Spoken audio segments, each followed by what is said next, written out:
Europe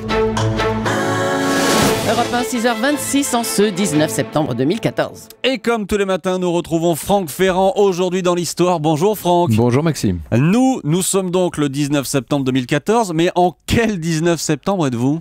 Le 19 septembre 305, le jour de la mort de Saint Janvier, vous l'avez dit.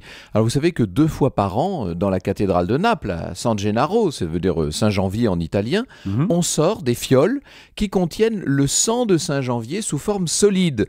Seulement quand elles sont présentées à la foule des fidèles, le sang se liquéfie. Enfin ça c'est ce que les Napolitains espèrent, c'est pas tout à fait systématique. Si le sang se liquéfie, Naples se portera bien. Si c'est pas le cas, alors là il va y avoir des problèmes généralement. Alors pardon Franck, j'avoue mon inculture, est-ce que vous pouvez nous en dire un tout petit peu plus sur Saint Janvier ? Alors Saint Janvier était évêque de la ville de Bénévent au sud de l'Italie.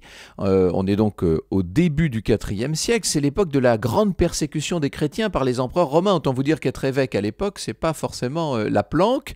Janvier de Bénévent se rend à Pouzzoles, à proximité de Naples, et en sortant d'un lieu de culte, il est arrêté. Il est condamné par le proconsul Timothée à périr sur le bûcher. Il est mort brûlé vif ? Non, parce qu'il va sortir indemne des flammes. Alors là, on n'est plus tellement dans l'histoire, on est quand même plutôt dans la légende. Timothée donne le malheureux en pâture à des fauves qui vont se coucher à ses pieds. C'est vrai qu'il y a de quoi agacer le proconsul qui, sous le coup de la colère, va perdre la vue. Eh bien, il n'est pas rancunier, notre saint, puisqu'il lui rend la vue, figurez-vous.